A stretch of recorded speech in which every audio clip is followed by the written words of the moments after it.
Hey everyone, and welcome to Already Cancelled. I'm Peter, that is Connor, and we are going to talk about Star Trek The Next Generation Season 1, Episode 18. It's called Coming of Age. So, full spoilers for the episode, as always. So, we saw this title last week when we were looking ahead, and we said, oh crap, this looks like a Wesley episode because it's called Coming of Age. And he was indeed the primary focus of one of the two main plots. A plot and a B plot. His is the B plot. Relatively even though, aren't they? They're relatively even. I say his is still the B plot just because it's him. Sure, I can't argue with that. By technicality, I'll allow it. Yes. So Wesley's plot in this episode is he's taking a test to get into Starfleet Academy. He's up against three other young people around his age, although they're all, I think, slightly older because they're all like 16, whereas he's not 16 yet because there's a little plot beat where they mention that. Yeah. But he meets a girl, and he's never met a girl before because he's like, oh, good girl. She said I was cute. Oh. She has about 3 lines to him, and that's about it. Yeah, something like that. She's kind of, I don't know, like they set her up, but the first time you see her, they set her up as she's going to be like a main character in this plot, and then she's really not.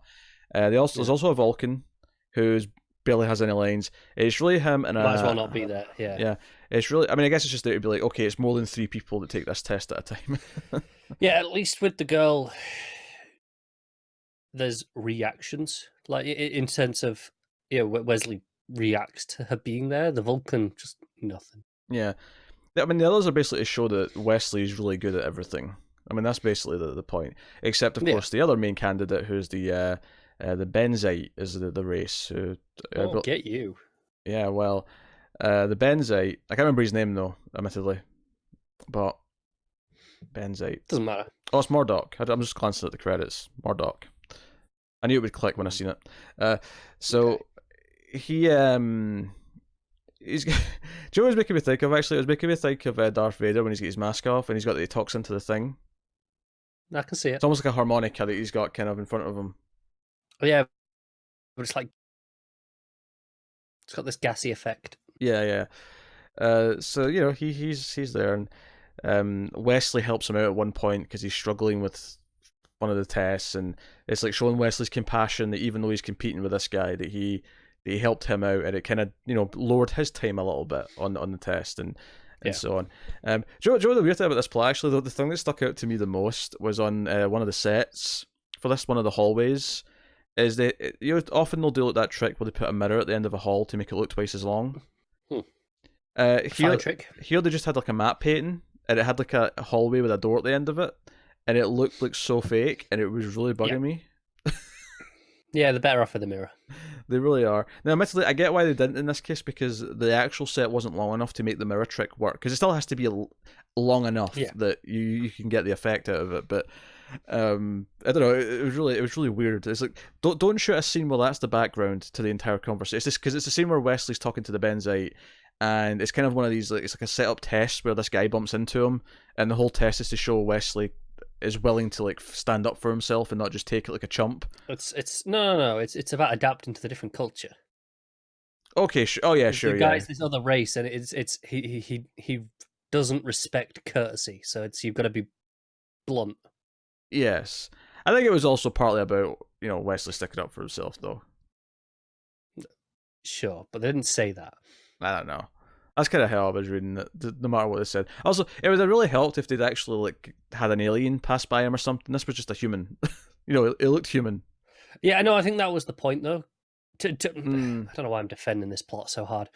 But no, he mentions that when he lifted his hand, it was the webbed fingers that let him know that it was this other species, which is how he knew to do this. That was the only tell. Yeah, I think the thing that didn't work in this scene for me is that I didn't notice his hand being webbed. I didn't either. So it felt like he was just telling me that, and I think it would have worked better if I'd seen it. That's a fair complaint. But no, you're right. You're right. Like the idea that just because someone doesn't look different doesn't mean they're not. Like, yeah. That is a fair point to make. What bugged me about his final test is a psych test, and he even talks to Worf for advice at one point. He's back on the ship. And I got really annoyed because he knows they're going to do a psych test. He goes into a room and then 10 seconds later there's like a noise, like an explosion almost, and they're screaming, and I'm like, Wesley, clearly part of the test. This is the test. But he thinks it's real. He does what he can, and he passes because he has to make the tough choice and save someone. And we were told beforehand that this test is based on your worst fear, and he doesn't even know what his worst fear is. But it turns out it's to do with making a choice where someone has to be killed. He has to choose who lives and dies, because that's the choice that Picard made that led to his father's death. Which I do think the episode neatly reminded us of with another scene before this. That's fair, yeah. I thought that was neat because it didn't feel like it was just setting up for later in the episode. It felt like when Dr. Crusher was being asked about it, it felt just unique to that scene. It didn't feel like it was setting things up for anything else. No, and it makes sense in terms of Starfleet's testing. If this is someone who might one day be a captain or such, they're going to have to make that choice. They've got to know that they can make that choice, right? Row helpers. I know. Wesley Crusher as a captain. I see an admiralty in his future. Just you wait. I mean, Will Wheaton's old enough now. They could be like, "Hey, you want to be the captain of a new Star Trek show?" He'd say yes. Yeah, of course. What else is he doing? No, I know. Being Will Wheaton. That's it. I mean, yeah, he does a lot of stuff. He does a lot of nerdy shit. And to be fair, he seems like a good guy. He does actually. He seems like a perfectly reasonable person. It's Wesley Crusher I hate. Will Wheaton's, yeah, no problem with him. He seems fine. Yeah. So he passes. He doesn't actually win. The one who gets the placement is the Benzite. Yes, because we can't be rid of him just yet. No, of course. But he's going to be back next year, and competition and all that. Here's a question: do you think we'll actually get an episode in season 2 that remembers we have to actually follow this up? No, not at all. You don't think so? They might mention it that it happened. Somewhere in the middle of the season. It might have happened between episodes. I mean, if he comes in and says, "I passed my test, I got into the Starfleet Academy," I'll accept that because they set up the previous year of how he's going to do that. I don't need to see the test again. We don't need to see it again. That's my point. So I don't think they will do another episode in it. And more importantly, I don't think they should do another episode. No, but here's my concern. My concern is I'm worried that they're going to have him get into Starfleet Academy in a different way that contradicts how it was portrayed in this episode. That is a possibility. Mm-hmm. So I'm just, we'll see. I should hope not, because it's clearly established this isn't just for the young recruits, because Picard mentions that he went through this test, that's true. and he failed his first time, and Worf obviously went through it. He admits he failed, and then Wesley's like, "You failed?" He's like, "Yes, and that'll never be repeated, Wesley." Right? Do you know what this actually reminded me a lot of? It reminded me of a scene in the hit television show Buffy the Vampire Slayer, where as soon as you said what it reminded you of, I knew this is where you were going. Where Dawn tries to stake a vampire, and Buffy says to Dawn, "Don't worry, my first time out, I missed the heart too." That's what it reminded me of. Of course it did. Because Dawn misses the heart and the vampire doesn't die, and it's like, "Hi, you idiot." Uh-huh. You've been watching too many vampire movies because they always do it in the middle. No, you can't go to this. Over to their left. Yeah. But it's your right, if you're looking at them. If you're looking at them, yeah, but they're left. That's why I have to think about it, because you have to flip it. Anyway. We're burying the lead here, though, because we are now, what was this? This is episode 6, 17, 16? 18, never mind. 18 episodes in. We've been waiting for it. We finally witnessed the Riker maneuver. And do you know what I love about this? It's almost like they knew we were waiting for it, because there's a bit of a standoff that leads to it. Do you know what the thing is? Because you mentioned to me it's in this one. And there's a scene where he's standing behind that chair with Picard. I'm like, oh, is this it? Is this the shot? Is this the moment? No. And then he leaves. No, so the main plot of the episode is that this admiral has hired this little Starfleet douchebag to investigate the Enterprise, and more specifically investigate Picard to see if he's on the up and up.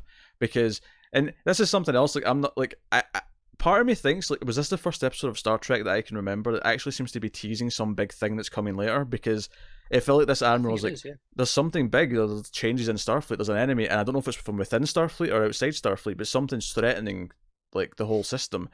And I'm like, this sounds like they're setting up a plot for the future. This is almost serialized storytelling. What's happening?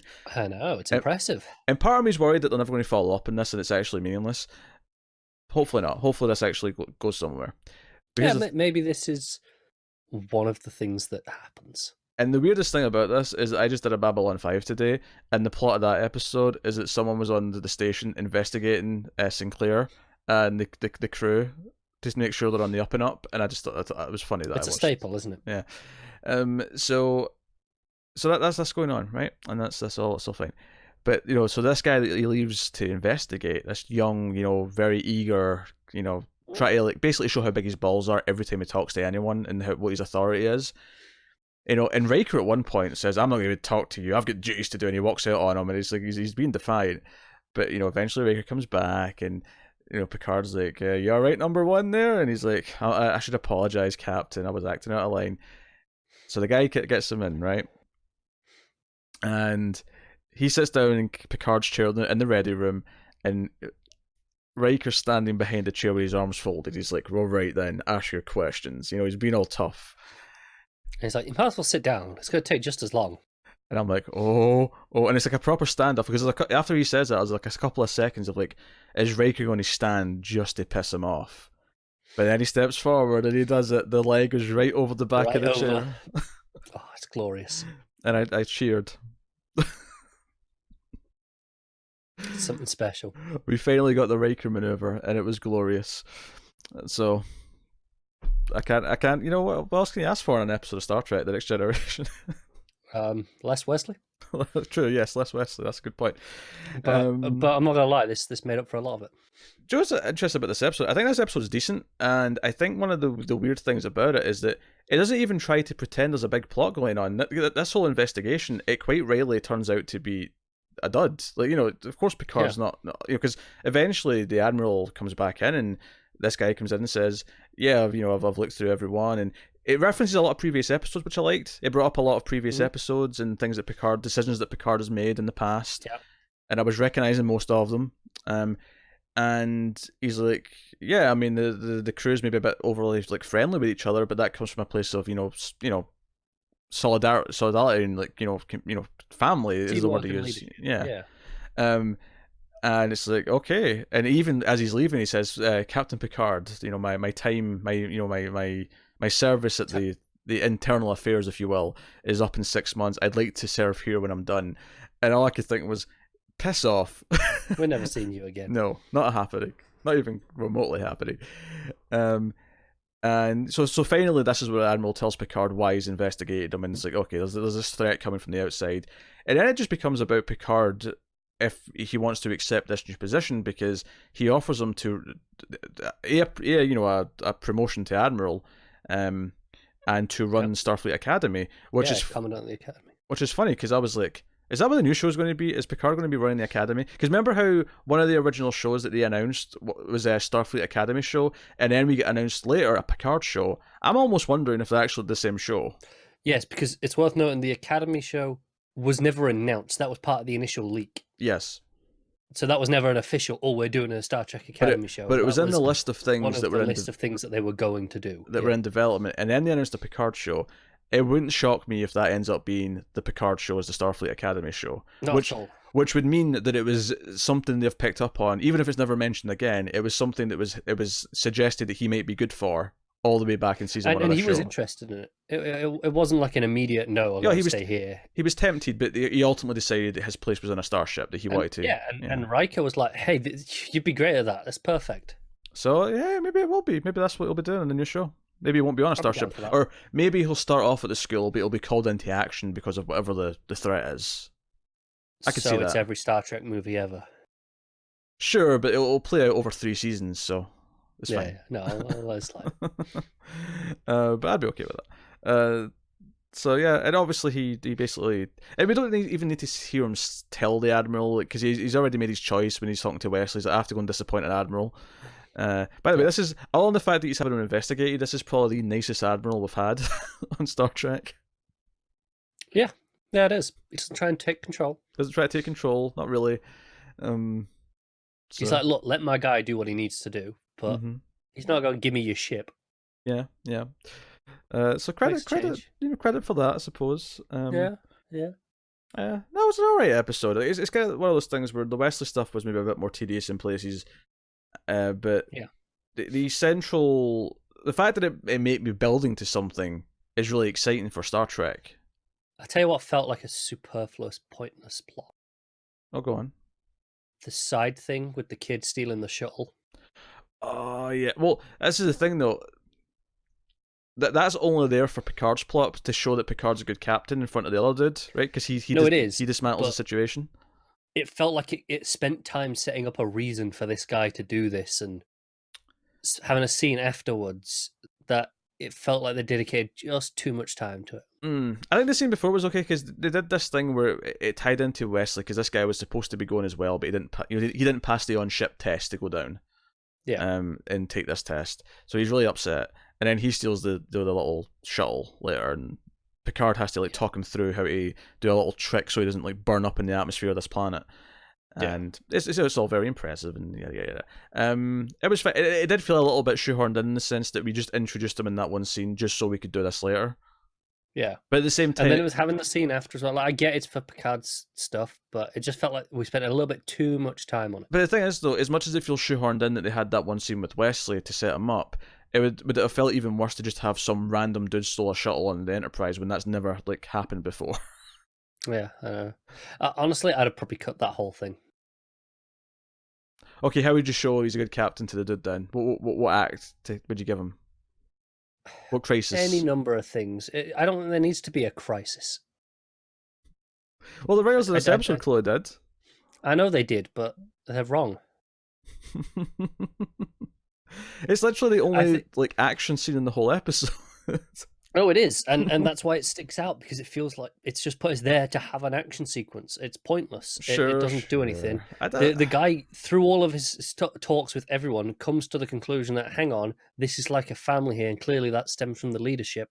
There's no need to have him prove himself in this way with a crisis. Just the everyday, day-to-day running being so flawless, essentially, should have been enough. It didn't upset me. It was okay. It bothered me a little bit. Because I liked the debate after it, though. I liked the debate of but why? Because after he's impressed, he's like, okay, why did he even get away with this? Don't you teach discipline?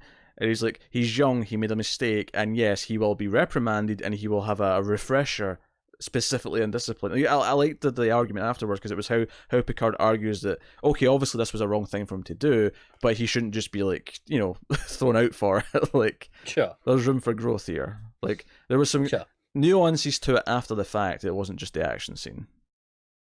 All right, I'll let it slide. Connor was wrong. Hashtag. I did not concede that. Connor was wrong. Hashtag. So, that was basically the episode.